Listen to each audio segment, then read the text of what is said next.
بسم اللہ الرحمن الرحیم۔ اللہم صلی علی سیدنا و مولانا محمد النبی الامی وآلہ و صحابہ بارک وسلم صلاۃً و سلاماً علیک رسول اللہ۔ میں سید نعیم الدین اور یہ میرا چینل ہے محمد۔ اس میں قصاص الانبیاء ڈال رہا ہوں۔ اس سے پہلے میں نے نئی کتاب رانی گنج درگاہ سرکار غوث بنگالہ کی 96 پارٹس میں ڈالا ہے اور بہت ساری باتیں میں نے ڈالی ہیں۔ اب دیکھیے پارٹ 32، باپ بیٹا کا خط کیسے چل رہا ہے۔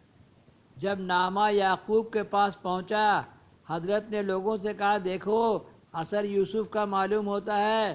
وہ بولے، آپ کو کس طرح معلوم ہوا؟ حضرت نے فرمایا کہ جواب اس خط کا لکھا سوائے پیغمبروں کے اور کسی کو ممکن اور ادراک اور فہم نہیں۔ پھر یعقوب علیہ السلام نے اس کا جواب لکھا کہ قاصد کے حوالے کیا اور ایک خط اپنے بیٹوں کے پاس لکھا اور مضمون کا ایک کا، اے بیٹوں تم عزیز کے پاس جا کے عز و انکساری سے بنیامین کو طلب کیجیو، شاید وہ مہربان ہو کہ میرے بیٹے کو چھوڑ دے اور گیہوں بھی خبر لے مارے قحط کے یہاں کے لوگ سب جان بلب ہیں۔ اس مضمون کا خط پا کے یہودا اپنے بھائی کو لے کر یوسف علیہ السلام کے پاس گریہ زاری کرنے لگے اور بولے، اے عزیز، بیچارے غریب پردیسی اس ملک میں تمہارے پاس آئے ہیں اور باپ ہمارے بوڑھے گھر میں ہمارے لیے تڑپتے ہیں، اور ہم جو مال حضور میں لائے ہیں آپ اسے لیویں اور بمقدار اس کے ہم کو کچھ گیہوں دیویں، اور ہمارے بھائی بنیامین کو اپنا تصدیق کر کے چھوڑ دیں کہ تمام اہل ملک تمہارے دست قبضے میں ہو رہے ہیں۔ اسے ایک آدمی کے لیے کچھ کمتی نہیں۔ اور کہنے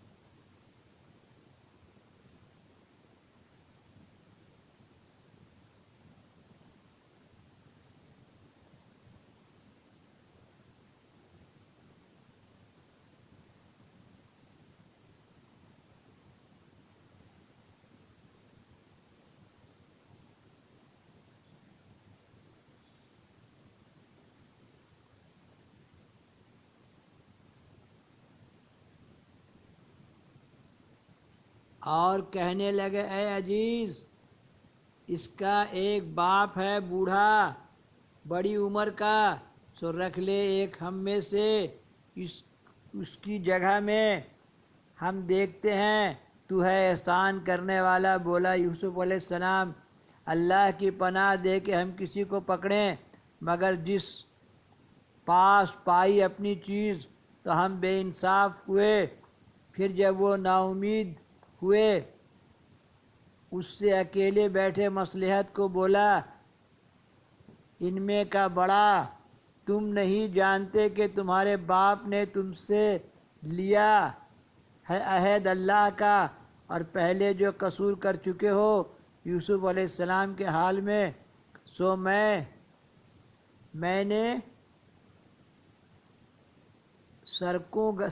نہ سرکوں گا اس ملک سے جب تک کہ حکم دے مجھ کو باپ میرا یا قضیہ چکا دے۔ اللہ میری طرف اور وہی ہے سب سے بہتر چکانے والا۔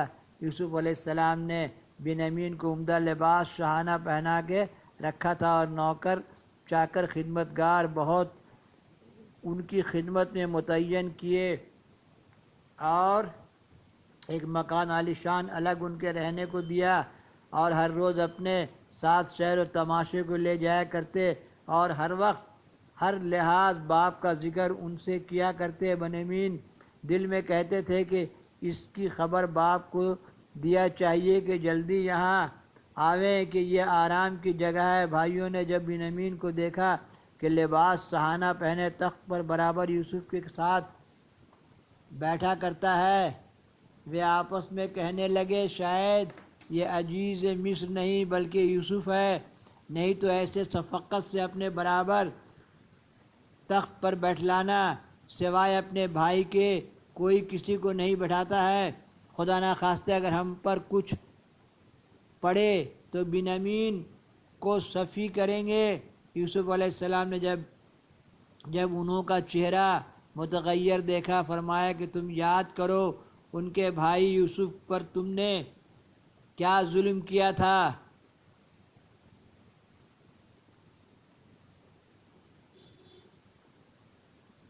کہا یوسف نے تم نے کیا کیا تھا یوسف سے اور اس کے بھائی سے جب تم کو سمجھ نہ تھی۔ وہ بولے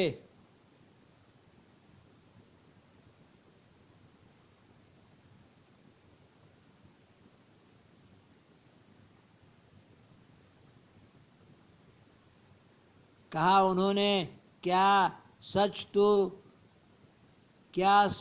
ہی یوسف ہے کیا؟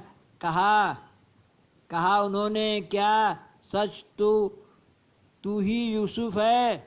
کہا میں ہی یوسف ہوں اور یہ میرا بھائی ہے۔ تحقیق اللہ نے احسان کیا اوپر ہمارے، البتہ جو کوئی پرہیزگار ہو اور صبر کرے۔ پرہیزگاری اور صبر بہت ضروری ہے، پس تحقیق اللہ نہیں ضائع کرتا ان کا ثواب۔ پرہیزگاری اور صبر، ان اللہ مع الصابرین، پارٹ 133۔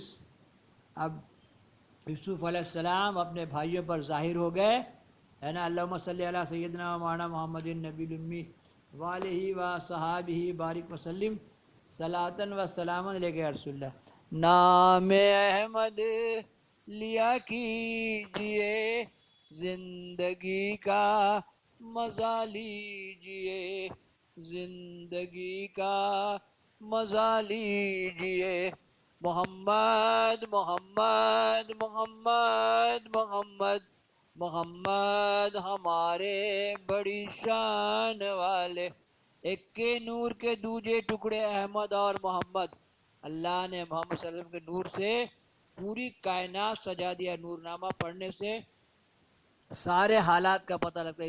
اسی میں چینل میں نے نور نامہ پارٹ بائی پارٹ ڈالا ہوا ہے۔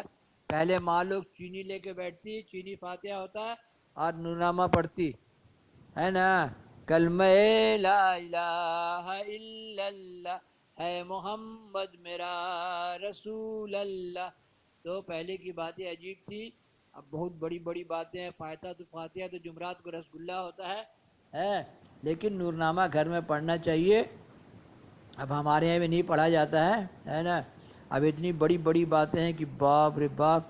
اللہم صلی علی سیدنا مولانا محمد النبی الامی وآلہ وصحبہ بارک وسلم صلاۃ و سلام۔ میرا ماں پڑھی، میرا باپ پڑھا، میں نے بہت دن پڑھا، تو نور نامہ پڑھنا بہت فائدے کی بات ہے۔ اللہم صلی علی سیدنا مولانا محمد النبی الامی وآلہ وصحبہ بارک وسلم صلاۃ و سلام علیک یا رسول اللہ۔ یہ جو درود شریف ہے نور نامے میں ہے۔ اور میری ماں چھوٹے عمر میں جو بات دل میں بیٹھ جائے وہ کبھی دل سے نہیں نکلتا ہے۔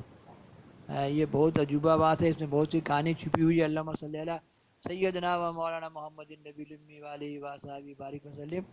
جیسے میری ماں مجھے نور نامہ لے کے بیٹھتی تھی، شہادت نامہ لے کے بیٹھتی تھی، تو حسین کی محبت، آپ سے محبت کبھی نہیں نکلے گا۔ بمبئی میں ایسی کچھ بات ہوا ہے تو ایک بولا میری ماں مجھے دیوا کے پاس لے کے بیٹھتی تھی، اب میرا ریاض ہی بہتر ہے، اللہ کو کیسے مان لے۔ تو یہی بات ہے، بچپن میں ماں جو ہے نا جو بات سمجھا دے گی ہے نا، لڑکا وہ بات کبھی نہیں بھولے گا۔ اس لیے ماں لوگ کو چاہیے کہ سب کچھ بولتے ہیں مادری زبان ہے، بچہ لوگ کو اچھی بات، کلمہ شریف ہے نا، سب بچہ لوگ کو رٹا دینا چاہیے مکھے۔ اسی لیے آپ سب بولے جاہل عورت شادی میں دریدر بچہ پیدا کرے گی۔ جو عورت قرآن پڑھنا نہیں جانے اس سے شادی نہیں کرنا چاہیے۔ پہلے پوچھے کہ ایک پارہ قرآن تم کتنی دیر میں پڑھ لیتی ہے نا۔ اس لیے قرآن پڑھنا بہت ضروری ہے، بہت ضروری ہے۔ اصل علم قرآنی ہے 30 پارہ قرآن، 5 ٹائم نماز، باقی دنیا کا علم آپ جو مرضی پڑھتے رہیے۔ اسی لیے کوئی بھی سبجیکٹ اپنا بچہ لوگ کو پڑھا رہے ہیں، چاہے خود گھر میں پڑھائیں، چاہے مولوی صاحب کو بلا کے 1 گھنٹہ ہے نا 30 پارہ قرآن، 5 ٹائم نماز پڑھا سکھا دیں، پھر سمجھے نبی صلی اللہ علیہ وسلم، پھر سمجھے اللہ تعالیٰ۔